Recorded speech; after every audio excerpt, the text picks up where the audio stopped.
dirais pas que ça ne sera pas facile.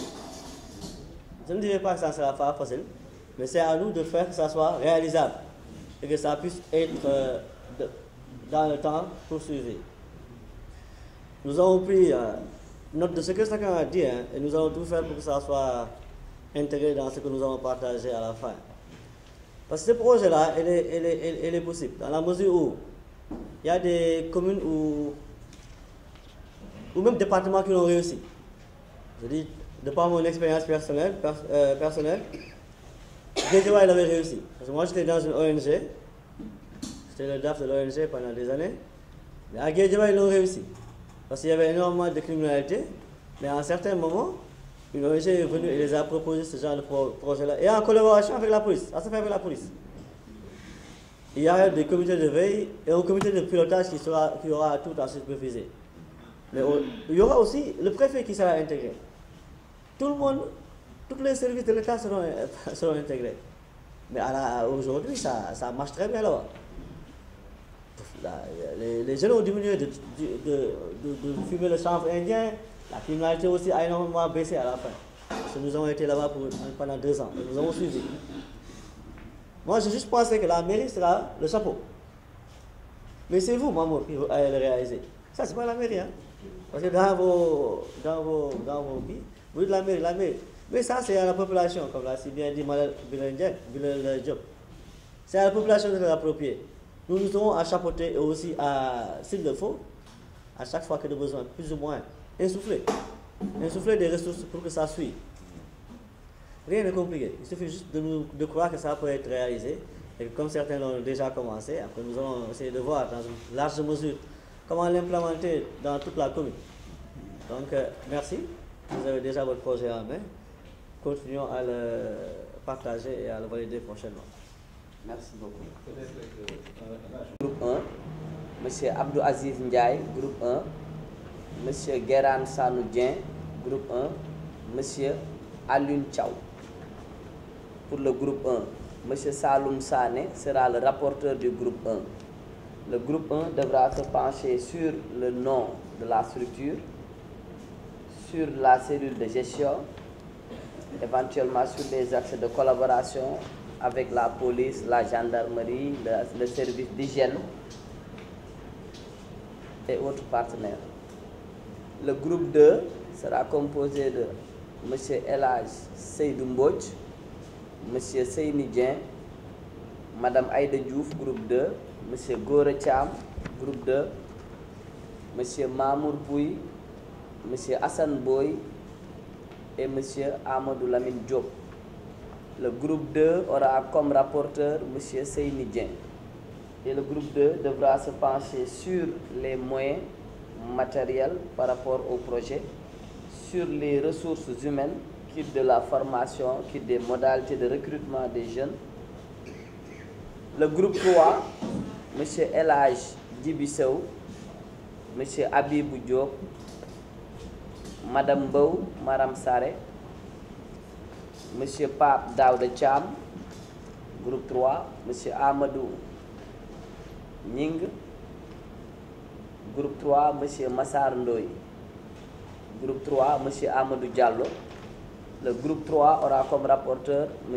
Abibou Diop. Et le groupe 3 devra se pencher sur le budget, sur le mode de financement, sur les modalités de recouvrement, ainsi que sur les contraintes du projet. Voilà, merci beaucoup. Si les rapporteurs, je rappelle, pour le groupe 1, M. Saloum Sané, pour le groupe 2, M. Seyni Dien, pour le groupe 3, M. Abibou Diop. Oui, je reprends les thématiques. D'accord. Les thématiques, groupe 1. Oui. Les noms. On n'a pas entendu notre nom. Ah, d'accord. Aziz Gueye, Moussa Ba. Vous n'avez pas émargé? Non, pas. Oui, c'est ça, c'est ça, c'est ça. Voilà. Il y a un deuxième, voilà. C'est ça. Donc je rappelle, après on va vous rajouter sur les deux. Je rappelle pour le groupe 1, donc le nom de la structure. Il y a 2 listes de présence. waaw dañu changé le cycle.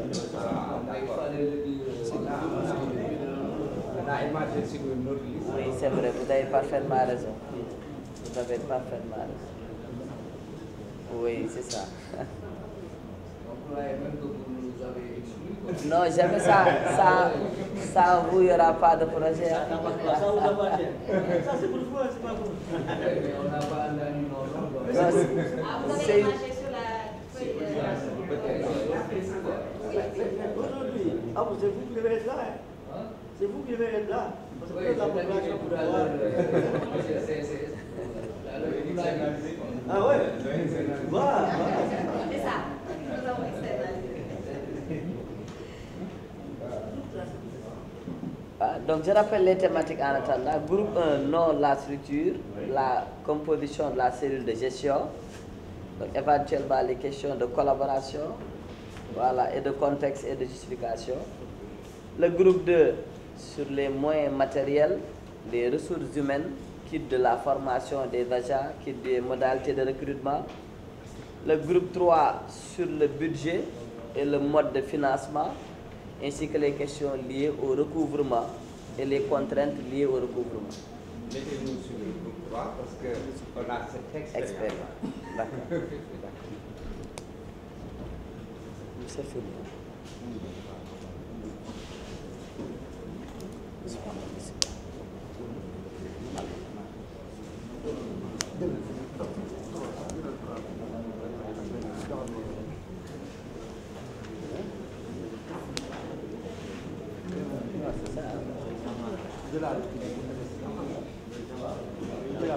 Et le mot brigade. Non. Bon. Pour le comité de gestion, nous avons renvoyé à la page 8. Mais on a en discussion, on a dit que vraiment le nombre 17 agents de recouvrement et de trucs, c'est un peu pléthorique. Je crois qu'avec les nouvelles technologies, parce que moi, quand je paye, par exemple, je paye par verre.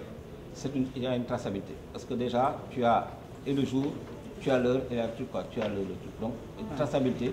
Donc, à l'ère du numérique, je crois que il faut éviter ça. Et ça va être aussi des dépenses inutiles. Donc, il faut utiliser les nouvelles. Voilà.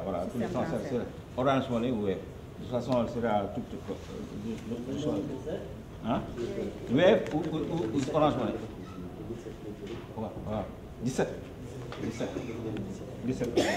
Les forces de sécurité de défense, nous avons convenu d'avoir un coordonnateur qui va se charger d'initier des correspondances, de faire le correspondance auprès de la DGPN, la Direction générale de la Police nationale, au service de l'hygiène et le haut commandant de la gendarmerie. Avec le démembrement, certainement on va avoir des ampliations, par exemple le commissariat central d'abord, qui est le patron des commissaires d'arrondissement, maintenant après le commissaire de Bel Air, le commissaire HLM, etc. Là aussi, Anne, Colobane, etc. Donc aussi les services d'hygiène. Bon, certainement la Légion Est, parce que c'est le patron aussi des gendarmes. Bon, pour l'autre partie, c'est le contexte de justification. Bon, ce qui renvoie au terrain, nous on a dit que quand même, on n'a pas fait de développement concernant la sécurité. Il y a que l'accent a été surtout mis au niveau de la sécurité, mais pas de l'environnement. Donc, alors que l'environnement est d'une importance capitale par rapport à ce qu'on va faire. Parce que dans l'environnement, un des problèmes de la commune, c'est d'abord l'occupation aussi anarchique. Parce qu'on a vu du transport clandestin, on a mis en exergue les gravats. Et là, moi je dis, monsieur le maire et monsieur les adjoints maires et monsieur les conseillers, j'attire votre attention sur l'augmentation des sabots. Moi je dis que si vous avez 100 sabots, c'est autant de ressources. Parce que ils gardent les trottoirs, ils font des transports TH, CEDIO, tout y passe. Tout y passe. Donc, pour aussi la description géographique de la commune, on aimerait aussi la superficie de la commune. Parce que moi, je dis mon quartier fait 4 hectares, donc 4 000. Donc, il faut que nous sachions. Parce que quand on a mis veille, c'est pour la stratégie. Parce que nous, on a vu le volet stratégique et le volet opérationnel. Donc, superficie, il faut gagner des pots. Et puis, il faut gagner une description criminogène du périmètre communal. Parce que, c'était imbécile, c'est eux qui font les crimes. C'est pourquoi eux, ils font pas de leçons, ils font des crimes. Hein. Ils font des crimes et ils blessent et tout ça. C'est des anglophones, c'est des trucs. Donc, même la gendarmerie a eu à opérer là-bas.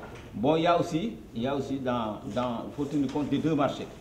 Les deux marchés, qui ont une vocation internationale. Donc, ça, c'est l'aspect plutôt commercial, mais qui peut avoir des conséquences sur l'environnement et des conséquences sur la sécurité. Ça aussi. Il y a aussi, dans le périmètre communal, le TR, la commune est un hub.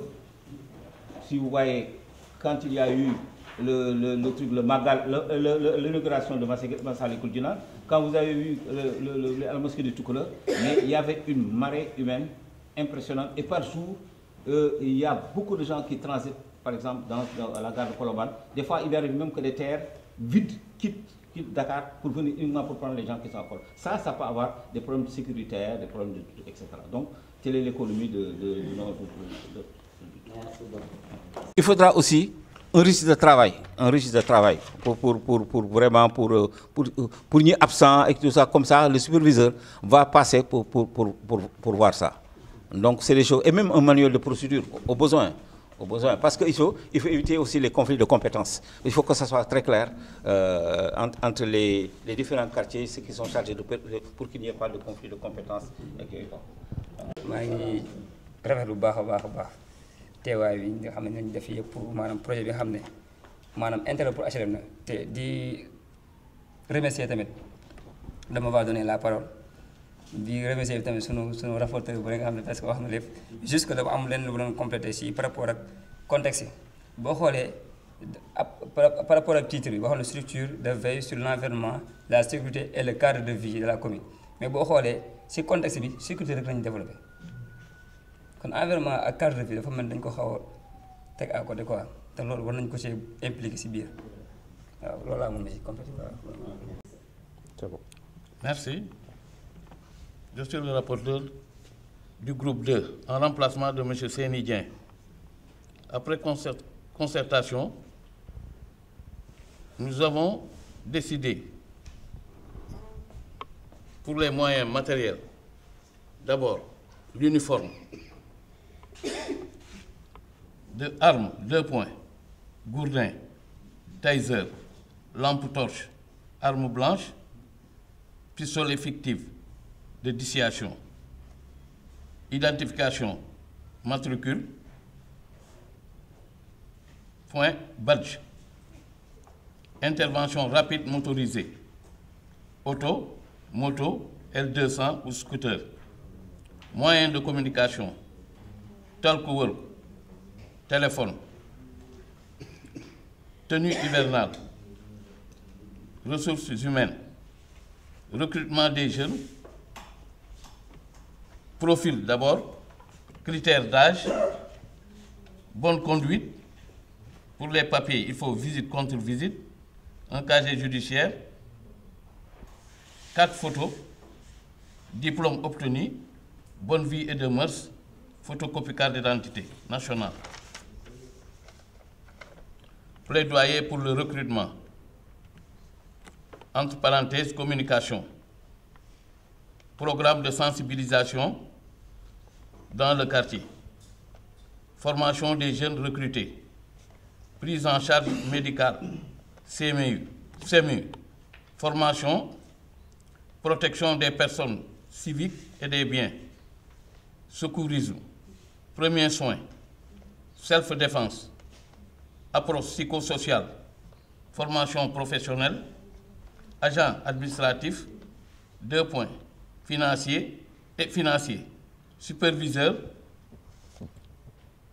Secrétaire. Informaticien. Agent de sécurité. Responsable. Projet. Chargé RH. Assistant. Agent. Centre d'appel. Agent de recouvrement. Agent de contrôle de recouvrement. Matériel pour bureau. Mobilier de bureau. Matériel informatique. Caméra de surveillance. sabots pour le parking, chaînes pour les parkings, garde-fous, matériel de nettoiement et de jardinage, parking payant. Je vous remercie. Merci. La commune est payée pour sa sécurité le long pendant son séjour. Parce que souvent avec les baptêmes ou les mariages, ça peut prendre une journée, 2 journées ou bien une nuit. Donc pour la sécurité, donc, on avait dit de payer pour la sécurité des gens qui vont se rendre. Merci.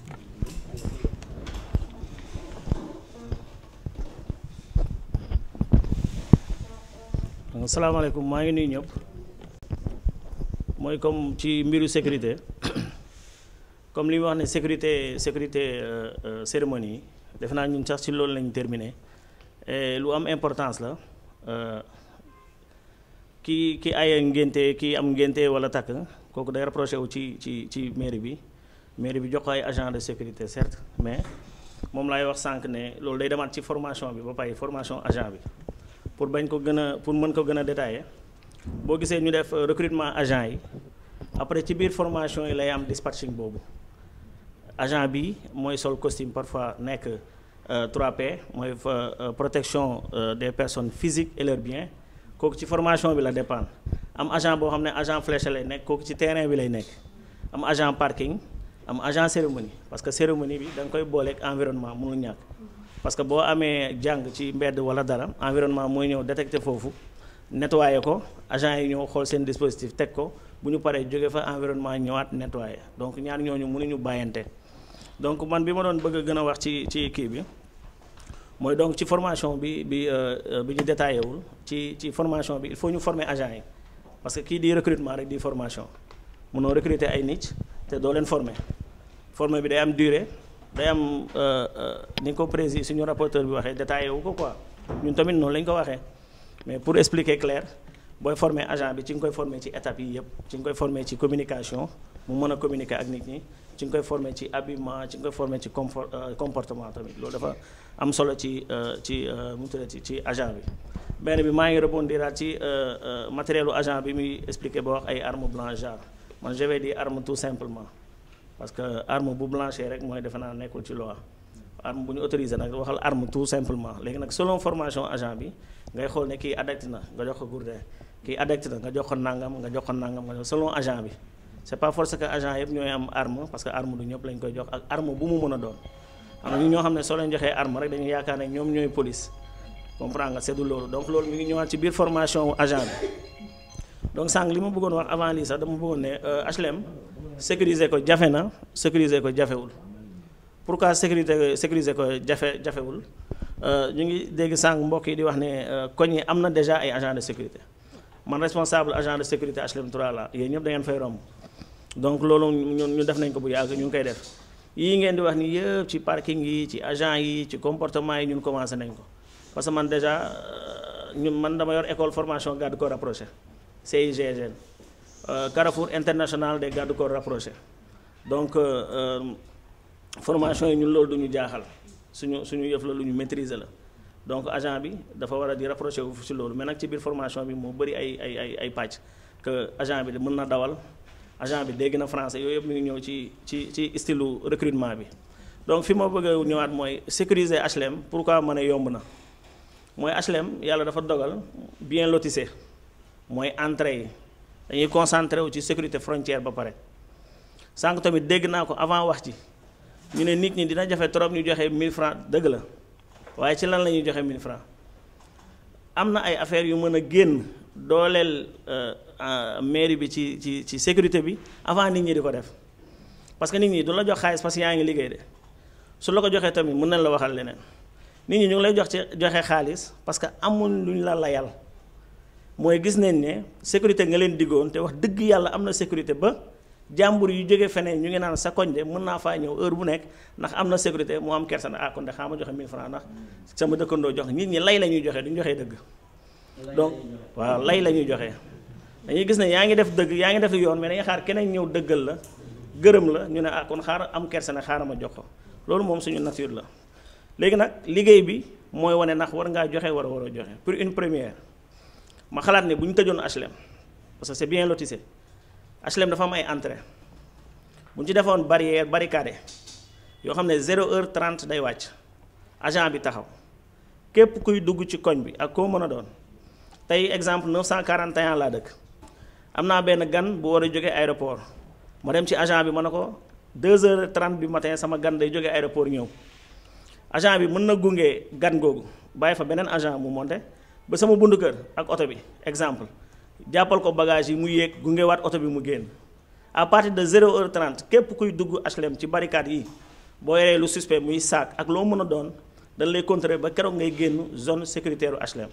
pourquoi ma wax loolu colonel u douane bi wax na ko je sais pas nag colonel la mais respect wax na ko léegi tey mais respect colonel je suis au garde vous soo déggee ma wax loolu mooy tey jii bu ñu aligné woon des agents barricadés cité li may bañ a tudd bu ñooñu du ñu am facilité dugg biir HLM te gis nga sàcc wooy sàccee rek la bañ sàcc dóoral da ci mën na wax ba génn ci mën na deelu nga bàyyi ko sàcc jamal garaawul sóor na ko ndax drogue yi mu jël sàcc mën na daw mais wuub jàppal sàccee loolu benn sàcc bugg moo tax muy yoon donc ma gis nga bu ñu aligné sécurité yii nii ma xalaat barricade HLM d'abord balaa sax ay agent di def ay nangam nga jël comme motorisé yu ñu xalaat ñun ay agent sol blouse comme ñun ñuy def HLM 3 parce que commencé nañ ko agent yi di dox ci biir koñ yi di situation ñu leen di gis nit ñi di leen approché wu ni ñii ñan la ñu sol blouse mooy uniforme bi ñu expliqué immatriculé doo bind agent Lamine Diop déedéet bul wax sama tur agent matricule numéro 00 290 comprendre nga bu ñu ko defee ñooñu di dox ci biir koñ yi ñu gis ñu tëj entrée HLM yi dëkkandoo yi dina na ah fii am na luy waaj a xew man ma aye ngénte ñëw ci mairie bi wax ko ñu gis ay agent sol blouse ñëw nettoyal ma ba mu set sol blouse pourquoi pas mairie bi am ay bâche loolu moom maa la koy conseillé mu am ay bâche ak ay chaise su may am na su may takk jabar yàlla na ko yàlla def su ma waree fay bâche 500000 mairie bi defal ma ko 200000 pourquoi pas parce que koñ bi laa dëkk na mairie bi moom loolu agent yi ñëw garder ko nettoyer ko donc sécurité volet bu yaatu la bu ñu ko doon wax fii ba suba duñ ci jóg loolu la quoi ma dagg ko xëj na beneen yoon ñu gën ci waxtaan merci beaucoup. sama rapporteur bind ko mooy la question des stagiaires du stade parce que stade bii nar a ubbi effectivement agent sécurité ñoo fa war a liggéey bu ñu omettre effectivement les 150 yi ñu nar a proposé pour le gardiennage des HLM ñu boole leen ci effectivement système boobu xaw ma nag la ñuy harmoniser l'intégration n'est-ce pas le jour où on créera effectivement les stagiaires du stade mais ñi xam ne ñi jël fii war nañ cee bokk rawatina nag les quartiers qui tournent autour du stade HLM 5 HLM AB ak CD bu HLM Nimzat je crois que bëgg naa ñu bàyyi ci xel sur la communication léegi am na leen lu ñu gën a soxal maa ngi ko doon wax mais ñi bàyyi ñu ci xel parce que tous les gardiens qui se trouvent à moins que mu am leneen la majeure partie ils sont pas originaires des HLM gardiens yi fi nekk ñu ci bari ay sénégalais lañu waaye dëkkuñu fi parce que on n'a pas fait de communication suñuy jeunes dëpp na approche boobu de communication de sensibilisation chez nos jeunes il faut ñu def ko bu baax moo tax ma doon laaj rajo communautaire ndax imam yi mën a wax parce que xam naa ne du ma ne insuffisant wu xutba yi mais xutba mënul jël rek sécurité di wax exactement si parce que gis naa ne xutba yi aussi dañ ko tënk ci ay yoo xam ne dañ ko ay formation la su ko defee dañuy jël benn pàcc rek wax ci après dugg xadis j'ai l'impression que suñu deful loolu du ñu am lu ñu bëgg suñu xale yi alors que employable la ñu wut suñu xale yi il faut nga jàngaleen lu ñuy liggéey par ñu liggéey si on fait pas attention on n'aura pas ce qu'on veut si intégrer xale yi dans un circuit de revenu parce que ñoom peut-être leneen la ñu xaar gisuñu njariñu gardiennage te imam Jabel wax na ma si gardiennage loo xam ne man mën na bëgg naa futteeku sax dem garder parce que si jiyaat yi la bokk te ñii duñ bàyyi ñu ko xel parce que lii la ma xamal te gis naa ko effectivement di nga toog mais dañ lay xamal na ma dem naa gis ko si alxuraan si hadiis gis naa ne lu am solo la doon gardien Seydina Omar moo ko jëkk a def yonente bi tagg ci tagg yu rëy wax ci alxuraan wàccee lu bari donc gardien lu gënt ci liggéey la bokk moo médecin yem ak ñi si des ak jàngalekat loolu laa bëgg ñu def ci communication bu rëy pour ñu am lu ñu bëgg Deuxièmement, pour suivi bi dama proposer groupe bi ko proposer ñu def un grand conseil de conseil de quartier, un conseil consultatif qui nous permettra d'avoir ce genre de rencontre tous les 3 mois. Ndax ñu toog réfléchir effectivement sur le suivi en relation avec la mairie, l'équipe municipale qui s'occupe de ça, wala les équipes municipales qui s'occupent de ça, ñu toog naka la ñuy saytoo li fi jot a ne fan lañ jëm. Conseil de quartier yëpp di fi daje tous les 3 mois. Maire bi mooy def mise en place boobu xam nga ñu koy def soo ñu convoqué ñu ñëw parce que la majeure partie des présidents de conseil ñu ngi koy commencé d'accord léegi CC dina yeggali consultation boobu dans le panel bi mu ubbi su ñu amee benn conglomération bu baax après maire nga woote monsieur le maire ñu def conseil bi. xaalis bi mooy budget bi nga xam ne moom la ñu war a faye moom la ñu war a doxantoo mais ñun de dañu xalaat ne ñun suñu bi ñu seetee suñu biir ne en principe projet bi baax na mais li si gën a ki yéeme mooy lenn mooy dafa tuuti bi mooy lenn li ki nga xam ne moom la ñuy chargé pour muy sécuriser par exemple les biens et les personnes déjà kooku li ñu koy fay dafa tuuti. Donc le budget en principe il va falloir par exemple sur les 8 945 000 ñun dañu xalaat ne dafa tuuti bon donc bu ñu ko yokkee mooy gën a baax parce que àdduna bi dafa toll foo xam ne xale yi seen bopp pour nga jël leen par exemple en ce tey temps yi ñu nekk nii ak lii ñu xalaat fii ci budget ci projet bi nii duñ ko nangu donc c'est à revoir bon. gis naa ne par exemple bon seen total par exemple pour le budget logistique par exemple 10 800 000 et quelques loolu en principe boo seetee nag foofu sax war nañu xalaat ne par exemple foofu war nañu fi mën a wàññi parce que boo seetee ni par exemple xoolal moyen de transport pour fan bon matériel administratif et technique 5 millions bari na. Donc yooyu par exemple c'est à revoir de façon à ce que par exemple ma seet ne ñun suñu bopp dañu xalaat ne yoo faral ñu toogaat c'est-à-dire les conseils de quartier les délégués de quartier waxtaanaan si par exemple si projet xaalis bi parce que xaalis bi mooy le nerf de la guerre te fi ñu koy jëlee mooy si par exemple population bi ak yeneen i affaires yi nga xam ne ay parking nga compagnie consort yëpp war nañu toogaat pour par exemple seetaat ne vraiment ndax lii mën nañ ko bu baax a baax c'est possible parce que ñun d'après man sama bopp laa wax de ñun suñu bopp bu njëkk ba biñu daan par exemple biñu daan football daaw ñu génne xaalis comme li ngeen wax nii c'est-à-dire ñun commencé woon nañ ko en 1970 booba daaw ñu fay car population yi ñu daan ko di 50 francs xaalis la woon booba mu lañ leen jëli car mais booba population bi lu tax param ñu adhéré woon parce que c'était populaire lii tamit pour que param que population bi adhéré génne xaalis il faut que param ñu populariser ko ba ñëpp xam ne léegi kat par exemple il va falloir que sécurité nit ñi ak par exemple oto yi fiy gaare dañu war di génne xaalis pour par exemple pour ñu leen di maanaam pour ñu am seen sécurité bopp buñ ko deful am na ñoo xam ne waxuma duñ ko dese de waxuma aussi par exemple dañuy bañ mais aussi dafa am inconvénient parce que da ngay seet ne bu dee oto yi mën na am problème mooy lenn mën nañ sàcc sama batterie oto kan mooy fay ñun ñooy fay par exemple kii bi commission bi mooy fay bu ñu sàccee sa oto nga dem déclarer ko pare au niveau par exemple de la police kan mooy fay yëpp par exemple c'est à voir dafa saa que par exemple pour ñu doon mën a yokk par exemple kii bi xaalis bi parce que xaalis bi c'est pas suffisant donc nañ fi ay weeru oto da ngay fay donc pour par exemple budget 8 millions 945 000 yi dafa tuuti bëgg ci fay par exemple tes employés bëgg ci fay par exemple les responsables qui vont tenir par exemple la comptabilité et l'administration et autres loolu il va falloir par exemple ñu seetaat bon financement bi nag par exemple comme ñuy wax ni par exemple 1000 francs par mois par personne boo seetee ne par exemple fii 4000 la ñu wax mais HLM ëpp na 4000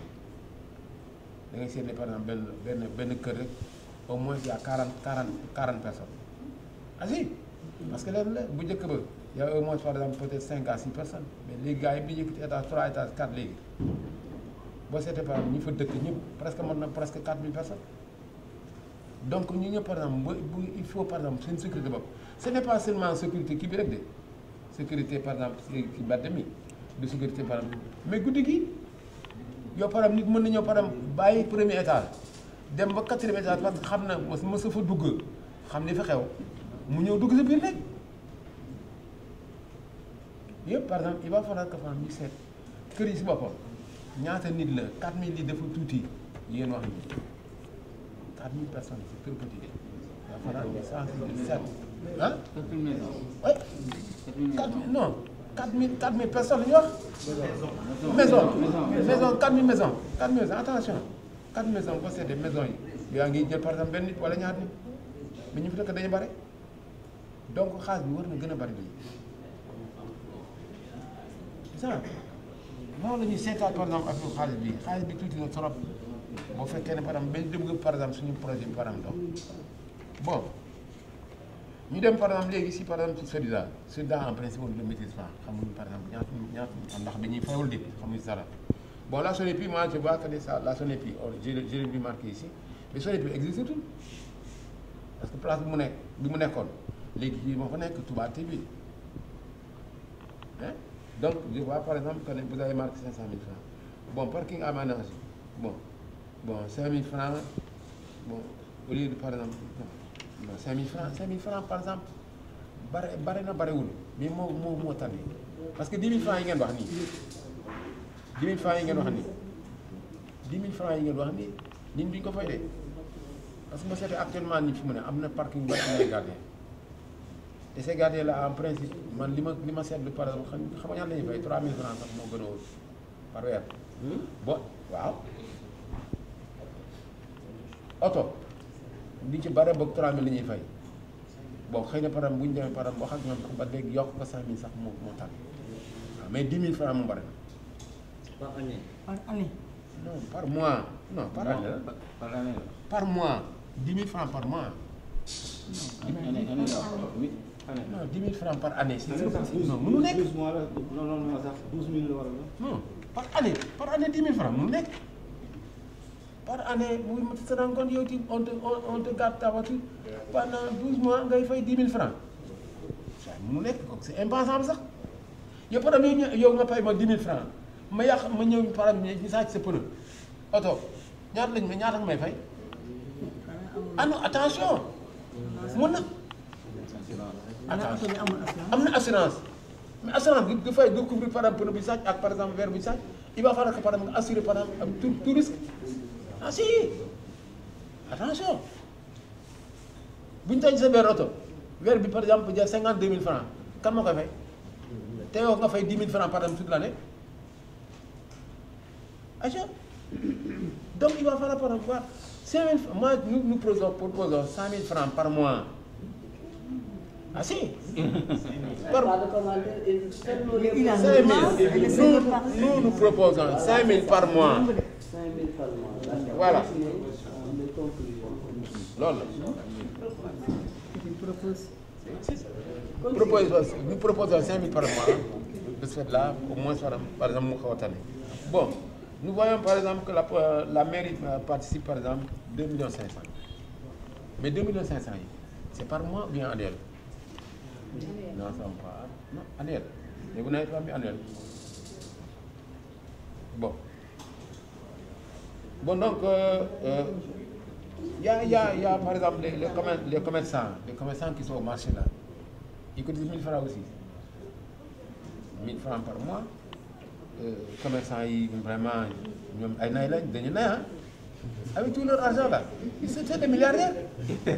Vous avez fait une proposition d'assurance. Nous voulons par exemple 10 000 francs par mois vous voulez comme ça. 10 000 francs par mois ñu am client. Ah mais non pour bañ am client c'est des milliardaires ces gens là bon le marché bi au moins par exemple ñooñu sax par exemple c'est des gens yoo xam ne bon tey ñu am xëy na ñu am ñooñu sax par exemple mën nañu proposer par exemple 5000 francs.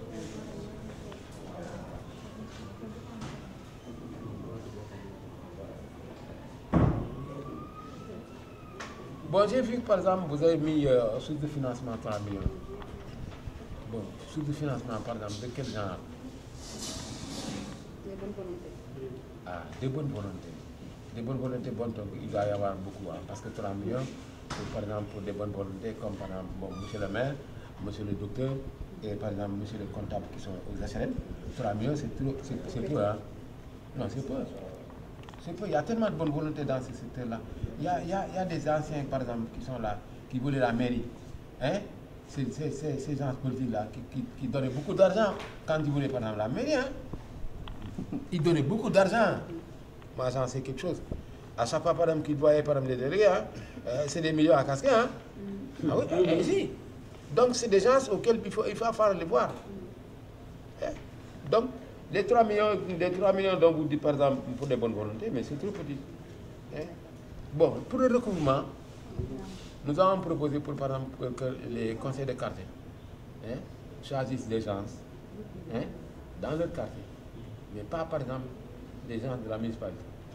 Parce que vous voulez, par exemple, mais la mairie, les gens du Djokhe, parce que la mairie, mais vous faites que, par exemple, un civil, par exemple, bon, moi, ci koñ bi la dëkk wala mel na sax bañ dëkk si koñ bi ñu ñëw par exemple pour recouvrer tous les mois là moo gën a baax quoi. Et puis c'est beaucoup plus visible que par exemple beneen nit ñëw naan la ñun kat par exemple dañu ñëw pour par exemple pour recouvrement par exemple pour sécurité ak par exemple seen environnement bi ngeen nekk là mooy tànn daal que par exemple ñu jël un gars de la municipalité bi nga xam ne xam nañ ko par exemple Moustapha Diop bi si koñ bi la dëkk ñëw par exemple benn kër naan ko par exemple jox ma par exemple sécurisation pour par exemple mention pour ta sécurité ah non waaye maire bi mooy joxe loolu carrément loolu yor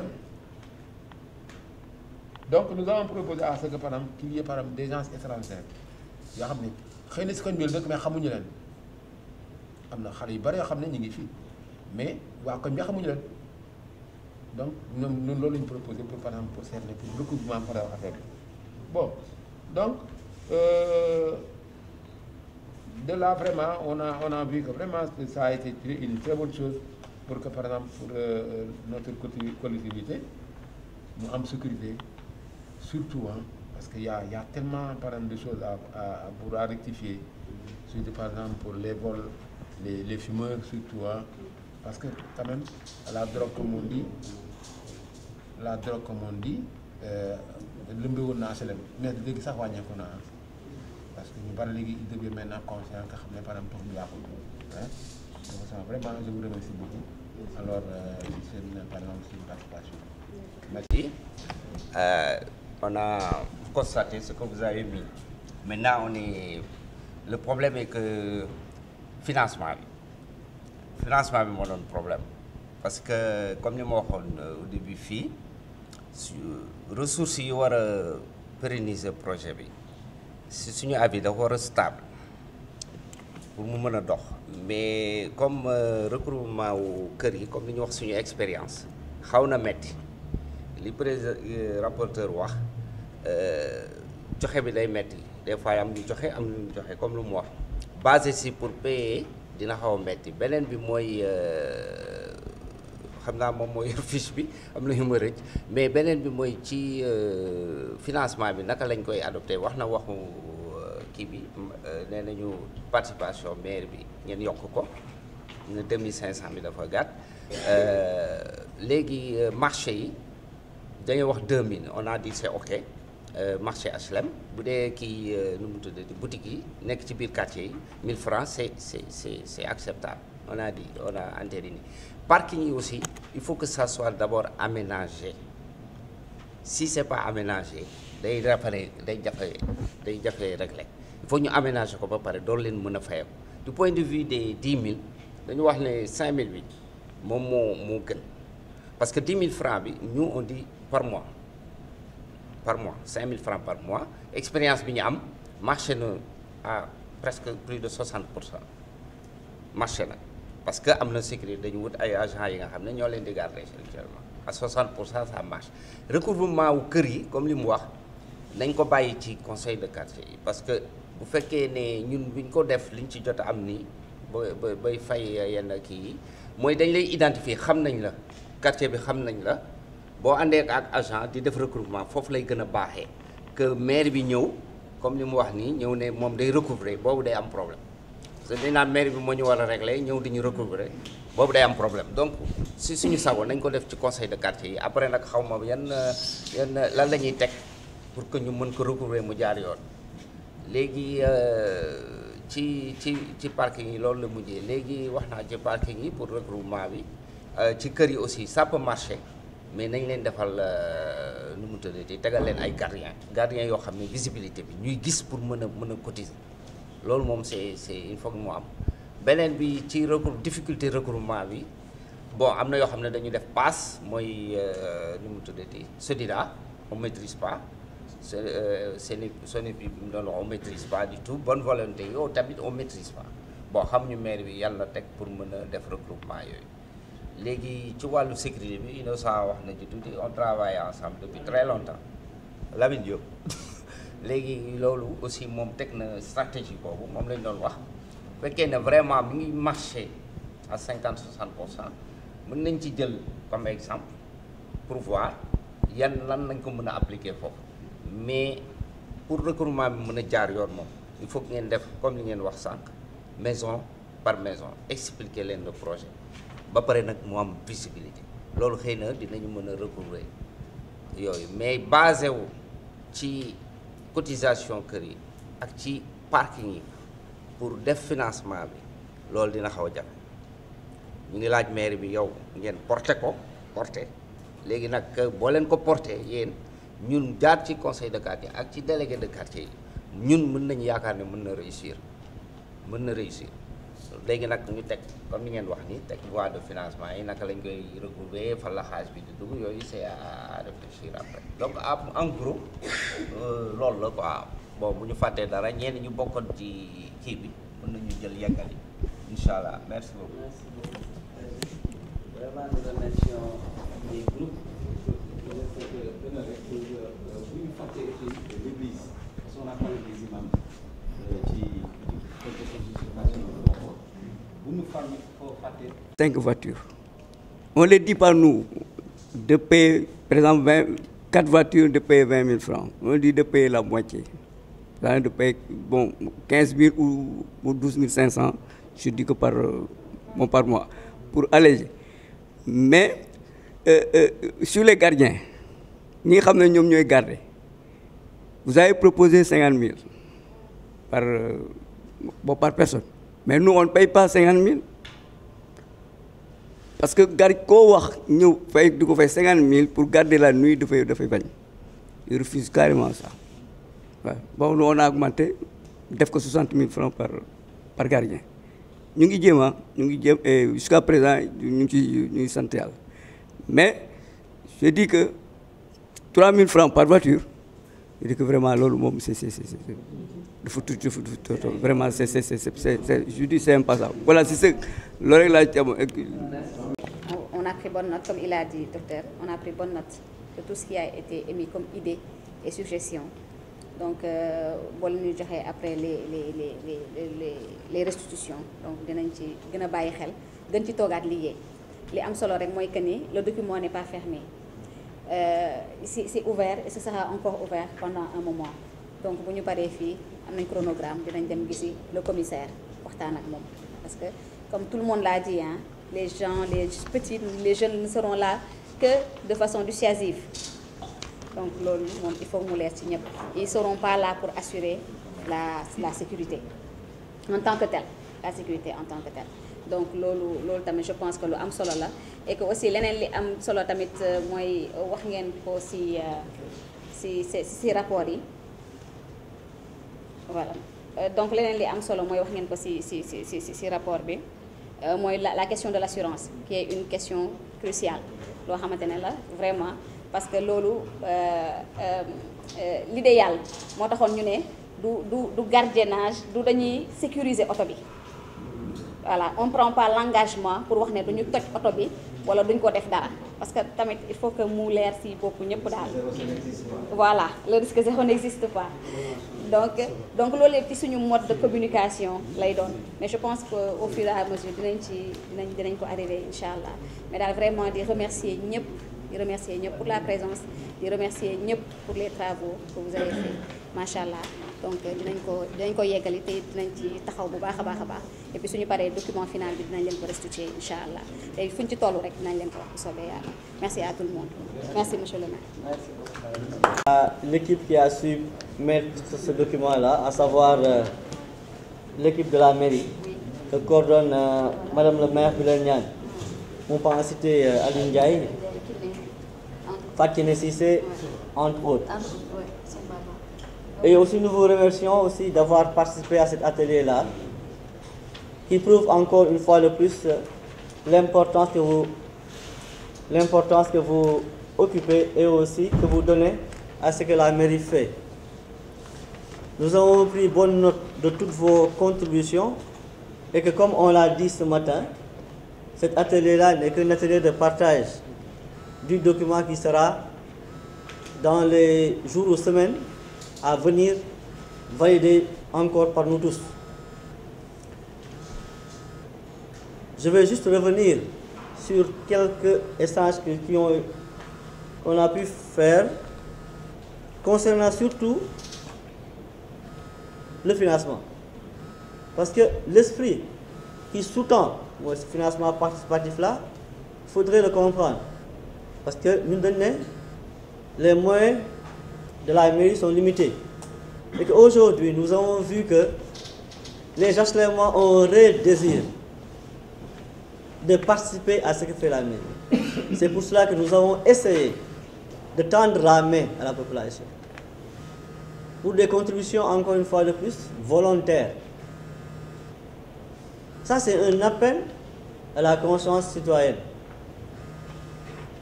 Nous, mairie, nous faisons comprendre que nous voulons, mais nous ne pouvons pas. Et que si vous voulez, vous pouvez faire pour vous-même, par vous-même et pour vous-même.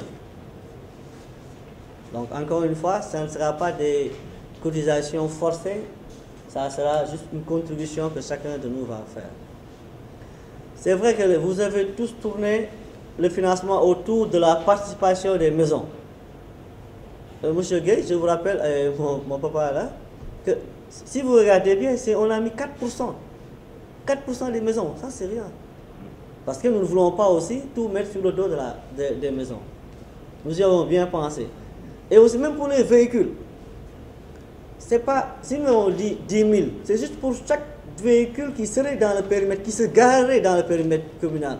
Si nous tous nous sommes d'accord, qui se garerait, mais pas peut-être dans les parkings bien définis. Parce que nous tous nous faisons le tour de la commune et à chaque instant, devant des écoles, devant les maisons, il y a des véhicules qui sont garés sur les routes. Ils obstruent, c'est anarchique et autres, voilà. Ils obstruent, oui, ils obstruent. Voilà, il y a des conteneurs et tout. Mais ces véhicules-là, même si ça appartient au maire, mais ils obstruent et gênent peut-être un riverain. Ils ont le devoir de participer, comme les entreprises qui sont au niveau de la solidarité et aussi du marché. Ils doivent participer à l'amélioration du cadre de vie. Nous avons pris aussi bonne note de ce que vous avez dit et que le document a mis l'accent plus ou moins dans la sécurité. Avec vous, nous allons l'améliorer pour que tout le monde comprenne que ce document est plus dans le cadre de l'environnement et du cadre de vie que de la sécurité. Parce qu'il faut aussi que ça soit clair. Nous ne garantissons pas les biens matériels. C'est plus pour dissuader. Sont un comité de dissuasion. Et que HLM vraiment leur préoccupation est prise en compte. Parce que tout ce qui sera après sécurité sera chargé par la police, par le commissariat. Donc c'est par là que nous terminons et que je rappellerai une employabilité HLM moo ñu soxal parce que si projet bi antoo rek dañu jàpp ne il y aura 125 jeunes. Il y aura 125 jeunes yoo xam ne suñu leen fayee xaalis bi si biir HLM lay duggaat parce que loolu la ñuy wax mooy en réalité ça c'est de l'économie solidaire Moussa mooy fay après mu jaar mu financer ko directement dans HLM et aussi ça permettra un temps soit peu de sécuriser ça a un double impact donc pour ñun la pour yéen la donc à l'avenir nañu préparer xool nan la ñu montrer sur place ay comité de veille ay comité de pilotage nous en sommes au début des réflexions et aussi vos contributions ont été notées d'ici peut-être combien de jours, combien de semaines, 2 semaines? D'ici maximum la fin du Ramadan, nous souhaiterons vraiment avoir tous les retours. Ah, les retours? Oui. Oui, dans la semaine. Oui, le groupe 2 a déjà donné. Très bien, wow. D'ici une semaine, avoir tous les retours pour vous retourner le document. Pour vous retourner le document, il sera peut-être validé dans un autre atelier.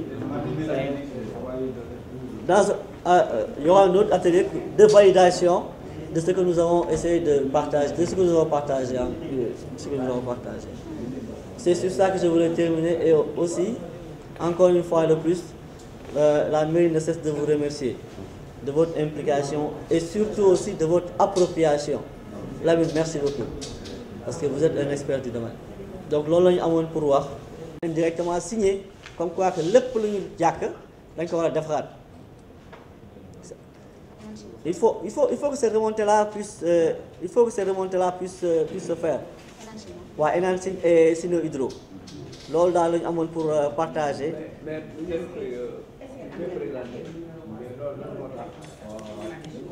Donc dañu woote woon fii tey pour un atelier de partage des documents maanaam dafa am projet boo xamante ni monsieur le maire Moustapha Diop daf ko xalaat et projet bi mi ngi tourner ci li ñuy wax financement alternatif maanaam beneen xalaat beneen xam-xam pour mën a indi koom-koom boo xamante ne dina permettre ñu financer ay activités yoo xamante ni pour population bi la par population bi la pour son bénéfice. Donc loolu tey la ñu daje woon tey autour des ñu convier les délégués de quartier convier ñi nga xamante ni mooy les conseils de quartier des 17 communes ci gox bi pour ñu mën a saytu joxe seen xalaat ci projet bi nga xamante ni dafay veiller ci environnement bi ci sécurité nga xamante ni des personnes et des biens ci biir gox bi. Donc looloo waraloon tey ñu woote daje maanaam atelier boo xam ne convier nañ ci ñëpp. Toutes les parties prenantes muy délégué de quartier muy conseil de quartier muy équipe de la mairie bi nga xamante ni amoon na benn comité boo xamante ni tëraloon nañ ko fii muy réfléchir di xalaat ci projet boobu naka lañ koy defee et pour résumer encore projet boobu tey dañuy ñaax waa HLM ñu adhérer ci projet bi parce que projet bi pour ñoom la et ñoom ñoo koy doxal. Mairie bi xalaat bi la am mairie bi document de base la teg mais document final bi sax ci réflexion waa HLM lay jóge ci conseil de quartier yi fi daje tey ci délégué de quartier yi fi daje ak conseil municipal yi nga xam ne tey seen xalaat tey boo xoolee document de base bi nga xamante ni madame le maire bi leen ñaan élaboré na ko ak équipe am ñu koy féliciter au passage parce que sonn na ci depuis le début di ko xalaat di xool naka la koy defee donc ñu ko ciy féliciter et di wax ne aussi ñi ngi bil suñu buntu ñëpp képp ku am xalaat ci projet bi ñu ngi lay dalal parce que li am gën a am solo ci projet bi mooy employabilité ñëpp xam nañ ni HLM tey bëri na ndaw yoo xam ne amuñu xëy amuñu liggéey xayma nañ lu toll ci 125 jeunes yoo xam ne ci gox bi la ñu bokk ci gox bi la ñuy dox ci aar gox bi la ñuy nekk donc ñoom ñëpp ñu ngi leen di ñaax ñoom ñoo koy waa HLM ñoo koy liggéey waa HLM ñooy aar seen moomeel bopp waa HLM ñooy aar seen bien waa HLM ñooy veille ci environnement HLM